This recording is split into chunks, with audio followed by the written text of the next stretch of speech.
Good day, ladies and gentlemen. My name is Carl Joshua P. Ochoco, CCSE faculty.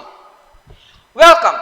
On this video, I'll be discussing three topics, namely, method that returns values, method reusing, and method overloading. First, let's discuss what is a method that returns a value. A method always requires a return type. This return type can be any type used in Java. We have three return types that we can use. First, primitive types. These are data types that are normally used in Java. Integer, long, short, byte, double, float, character, and strings. Another one is your class type. This is used for advanced method declaration that returns a class. And lastly, void return type. The void returns nothing by default.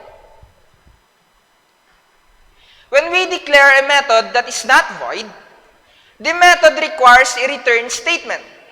A return statement causes a value to be sent from the called method back to the calling method. For you to understand more about the method that returns a value, let's have a short demo for this topic. Okay, so here are we on our demo, on the topic method that returns a value. Okay, first what we are going to do now is to declare a method. So when we declare a method, we need an access modifier, public, then your static, okay, then the return type, either primitive types, class type, or void. So for this demo, I'll be using a data type double. Then a method name compute average. Okay. As you can see, we have a short error here. It says missing return statement. As I said on the lecture, if you have a return statement or return type, you need a return statement. So return, then specific value of a double, for example, 10.10. Okay? This is only for the example to remove the error in here. Okay, so let's continue. For example, we are going to compute the average of three double values. So I'll be declaring a three double variables. Double A equals 5, B equals to 10, and C equals to 15. Then we are going now to get the average of the three variables. So double average equals, then we will now change the value of the return statement into the variable average. Take note, the data type of the average is double because the return type is double. You cannot return an integer if your return type is double. So it's supposed to be, this will be a double variable. So let's proceed. For example, I'll be calling now the compute average. Okay? So when we return the value, it should has a receiver. So the receiver should be compatible with the return type. So if the return type is double, the receiver should be double also. So I'll be declaring a double variable here, then average. Okay? Then, let's try to print if there is an output. System.out.println.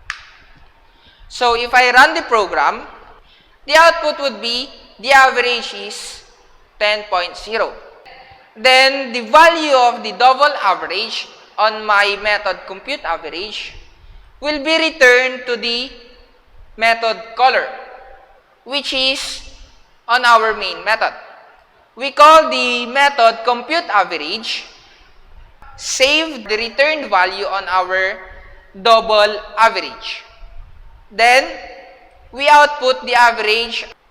Another example, I'll be declaring a public static string, okay? Display name. Okay? So, it needs a return statement again. So, return null. Okay?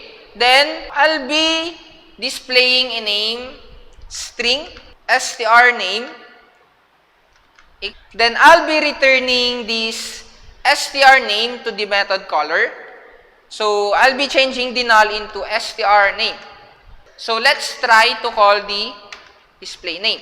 So, if I run the program, there will be no output for the display name.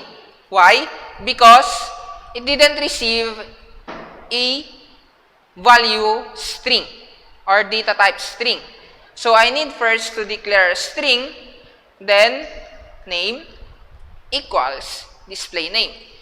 Then, display now our name, which is your Cardo Dalisay.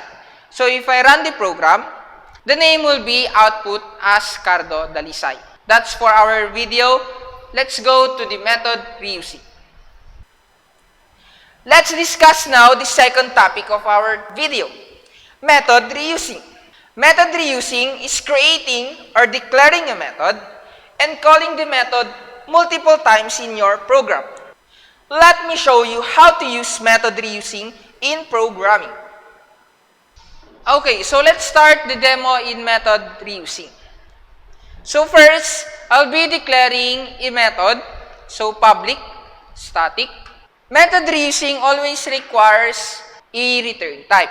So for example, on my demo, I'll be using string and it will always get a string value. For example, get string.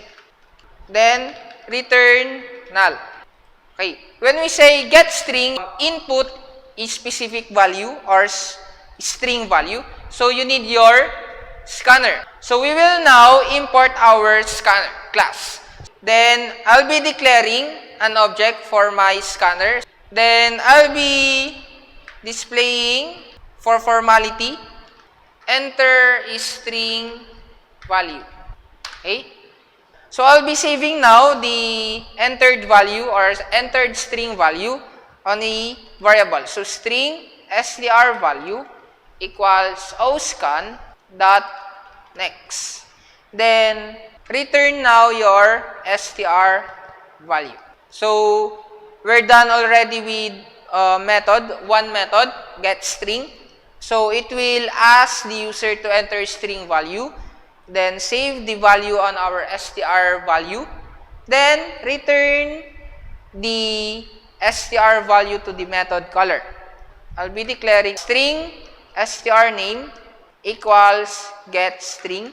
Then another one, method calling string cors, get string. Take note, I am using only one method, okay, but calling it multiple times. So another one, string str school. Then let's try to output these three values. So let's try now to run our program. So you need to enter string value, that is firstly for the name, so Cardo. Next one is your course, this one. So VSIT. Then another one is your school, Lorma. So after that, the output is name, Cardo, course, VSIT, and school, Lorma. Now, how am I going to change this enter string value, enter string value, enter string value to a specific word? We can now use a parameter in our method. So, I'll be declaring a parameter on our getString, string value str message. Then, I'll be changing now my display data. Let's remove this one. Then, just simply change that into str message. Okay? So, our method getString requires a parameter, one parameter, which is string. By that, we can change the getString by sending a message. For example, enter name. Then, enter course. Enter school. So, if I run the program, enter name now is Cardo. So, it is already specific. Then, enter course, VSIT, and school, Lorma. Okay? Then Cardo, BSIT, and Lorma. Okay? Let's try another method, reusing. Let's use a return type integer. So, public, static, int, get, integer. So, it's also the same with our get string. So, we need a string str message. Okay? Then, we will now again declare a scanner. Then, system.out, int I, then it will return the I value. Okay? So, let's try again to call our get integer in our main method. So, if you want to use the get integer, your return type is int. So, you need an int data type. So, for example, ih equals, so get int or integer, enter age. Then another one, for example, int I year equals get integer, enter year. So, let's try to display. So, let's try to run our program. So, enter name, Carl, course, BSIT, school, Lorma, age, 15, then year, 4th year. So, the output now is name, Carl, course, BSIT, school, Lorma, age, 15, year is 4th.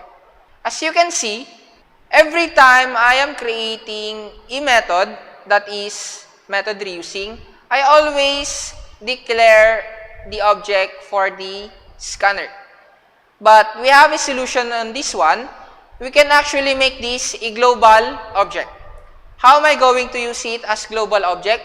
Just simply erase this one, erase again this one. Go to your public class. Okay? Then here, I am going to declare a public static scanner oscan equals new scanner system.in. Okay? So, we have now a global variable or global object for our scanner oscan. So, we can now use it on our different methods like in getString. Okay? So, this is global. And on our getInteger, another global. So, this is all for the method reusing. Let's proceed now to our next topic, method overloading. Our last topic to discuss is method overloading. Method overloading is creating a method with exactly the same method name but differs in parameters. To furthermore discuss our last topic, let me show you how to use method overloading. Okay, welcome on the method overloading demo. In here, I'll be discussing method overloading so that you can understand more about this topic. So, as I said on our lecture, method overloading is creating a method, okay, different method with exactly the same method name but differs in parameters. So, let's start. So, first, I'll be declaring a method, public static. Let's use the void. For example, let's use add. Then, another one, take note, there will be an error. It says here that method add two numbers is already defined in class method overloading. So, I have two methods with the exact the same method name, but I can remove the error by adding a parameter in here, second method. So, for example, int I first number. So, the error now is gone. I'll be declaring another method.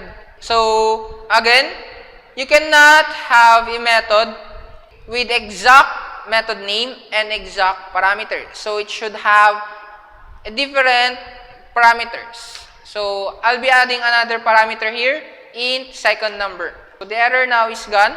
Now, let's proceed. On my first method, add two numbers, I'll be displaying, on my next add two numbers, I'll be displaying, then on my third method, I'll be displaying, okay. So, let's try to call one method in here. So, for example, I'll be calling add, So if I call the add two numbers without the parameter or zero parameter, this will be your output. So if I run the program, the output would be, next, let's try to call the add two numbers with single parameters. So run the program. So the output now is 70.